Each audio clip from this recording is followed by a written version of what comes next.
आखिरी सवाल लेते हैं, मैया सम्मान योजना का क्या भविष्य दिख पा रहा है? देखिए, इसका भविष्य मुझे बहुत लॉन्ग टर्म में नहीं दिख रहा है। गोगो दीदी योजना, इस तरह की योजना तो भारतीय जनता पार्टी ने ही शुरू की है। चाहे आप राजस्थान देखें, मध्य प्रदेश देखें, छत्तीसगढ़ देखें, ये तो कॉपी कर रहे हैं। पैसे पे बाहुबल हावी रहा है इस चुनाव में, और जिसके कारण हम लोगों को हार का सामना करना पड़ा। हो सकता है उसमें से हेमंत सोरेन जी का लीडरशिप लोगों को पसंद आया हो, कल्पना सोरेन जी का लीडरशिप पसंद आया हो, तभी तो लोग उधर वोट कर रहे हैं। नमस्कार, एसटी न्यूज देख रहे हैं आप और मैं हूं आपके साथ गौरी रानी। झारखंड विधानसभा का चुनाव में इस बार हेमंत सोरेन की सरकार ने शानदार जीत हासिल की है, तो वहीं बीजेपी अब तक इस हार की समीक्षा कर रही है। हमारे साथ खास बातचीत के लिए बीजेपी के पूर्व विधायक अमित मंडल हैं, उनसे बातचीत करेंगे। चुनाव परिणाम के बाद हमारा ये पहला मुलाकात है। सबसे पहले आपको नववर्ष की ढेर सारी बधाई, आपको शुभकामनाएं। भी और आपके पूरे दर्शकों को नववर्ष की ढेर सारी शुभकामनाएं बताएं। सर, जानने की कोशिश करेंगे, आप लोग भी आकलन कर रहे हैं, समीक्षा कर रहे हैं चुनाव परिणाम के बाद। हमारी ये पहली मुलाकात है, इसलिए सबसे पहले आपके रिजल्ट पर आते हैं। क्या एनालिसिस कर पाए, क्या समीक्षा कर पाए जो आपको इस तरीके का रिजल्ट मिला? देखिए, जैसे ही मैं काउंटिंग हॉल से बाहर निकला तो मैंने एक ही बात प्रेस मीडिया को कही कि हो सकता है कि अमित का मॉडल जनता को पसंद नहीं आया, और जो हमारे प्रतिद्वंदी रहे संजय जी अभी मंत्री हैं, उनका मॉडल जनता को 5 साल तक पसंद आए, ऐसी मैं इच्छा और कामना करता हूँ। तो बस मुझे ऐसा लगता है कि अमित मंडल ने जिस स्टाइल में राजनीति की, जनता को शायद वो पसंद नहीं आया हो। जिस प्रकार से मैंने विकास किया, जिस प्रकार से मैंने जनता के बीच में मैं गया, अपनी बातों को मैंने रखा, हो सकता है उसमें मुझे इम्प्रूवमेंट की आवश्यकता हो। तो फैक्टर्स बहुत हो सकती हैं, लेकिन मुझे ऐसा लगता है प्राइमरली कि पैसे पे बाहुबल हावी रहा है इस चुनाव में, और जिसके कारण हम लोगों को हार का सामना करना पड़ा। जो प्रशासन है, उन्होंने पूरी बॉर्डर को खोल दी। बिहार से जितने भी असामाजिक तत्व थे या फिर एक्स्ट्रा वोटर्स थे, उनको गोड्डा में घुसने का बेधड़क, बिना कोई इजाजत उन लोगों को परमिशन दे दिया गया था। उन लोगों ने एग्रेसिव पोलिंग कराया, जो प्रिसाइडिंग ऑफिसर थे वहां पे गड़बड़ हुई, त्रुटियां हुई। और इसके साथ साथ मुझे ऐसा लगता है कि फैक्टर्स जैसे मैया सम्मान योजना हो गया, बिजली बिल माफी हो गया, ये मोटिवेटिंग फैक्टर रहा वोटर्स में। संगठन मजबूती के साथ लड़ा, मेरे कार्यकर्ता मजबूती के साथ लड़े, उन्होंने अपना 100% दिया। जनता जो मेरे साथ खड़ी थी वो खड़ी थी।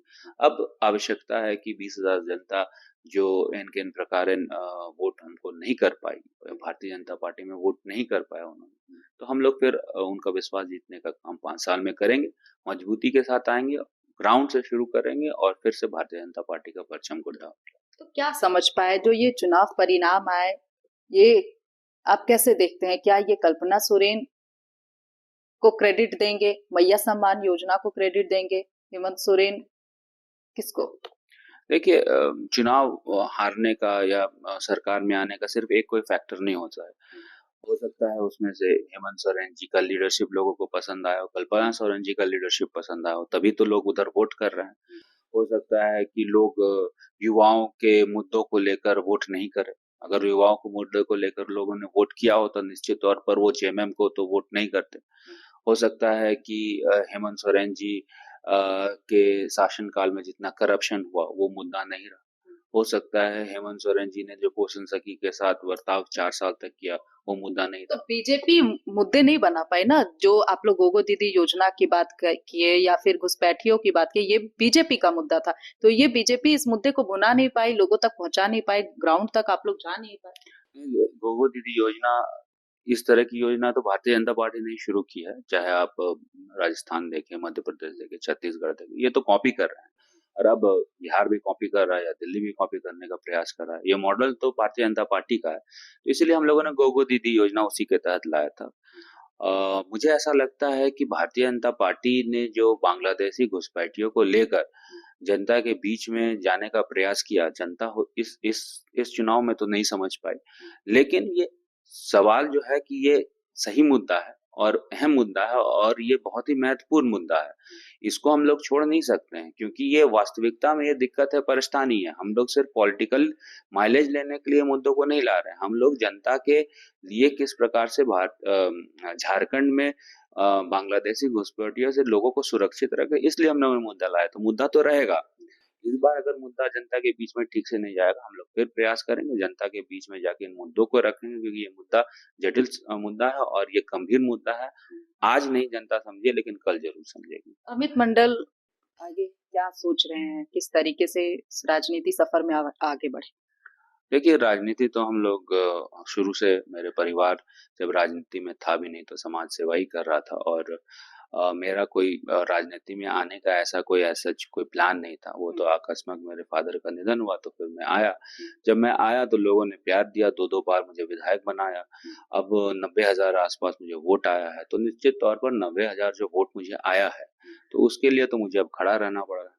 मुझे खड़ा रहना पड़ेगा, और मैं जवाबदेही अभी भी है। जवाबदेही अभी भी है।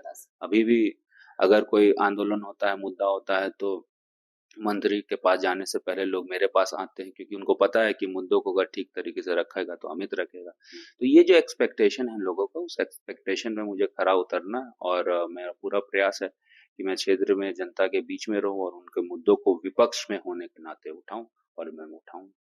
अभी सवाल लेते हैं, मैया सम्मान योजना का क्या भविष्य दिख पा रहा है? देखिए, इसका भविष्य मुझे बहुत लॉन्ग टर्म में नहीं दिख रहा है। इसलिए नहीं दिख रहा है क्योंकि पहले तो फंड्स की अवेलेबिलिटी की आवश्यकता होगी। आप 30,000 एक साल जो बोल रहे हैं कि महिलाओं को देंगे, वो आपका जो अभी बजट आएगा उसमें स्पष्ट हो जाएगा कि आपने उसका प्रावधान रखा है कि नहीं रखा है। तमाम ऐसी चीजें हैं जो मुझे लगता है कि यहाँ पे हम लोगों को देखने की आवश्यकता है। फिलहाल 2,500 लेके महिला खुश तो है, लेकिन ये खुशी जेएमएम कितनी देर तक उनके चेहरे पे रखेगी, ये सबसे बड़ा सवाल है।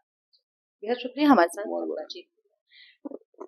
तो इस बार झारखंड विधानसभा का चुनाव हुआ, और इस चुनाव में बीजेपी को जो परिणाम आए, इसके बाद बीजेपी हार की समीक्षा कर रही है। लेकिन निश्चित तौर पर अगर मैं कहूं तो विधानसभा के सदन के पटल पर जिस तरीके से विपक्ष अपने जन मुद्दों को रखता था, और कई ऐसे चेहरे थे जो जनता के लिए आवाज उठाते थे, कहीं ना कहीं उनके ये चेहरे जरूर सदन में खलेंगे उनकी नहीं रहने की वजह से। तो ऐसे में फिलहाल इंतजार करना होगा और देखना होगा।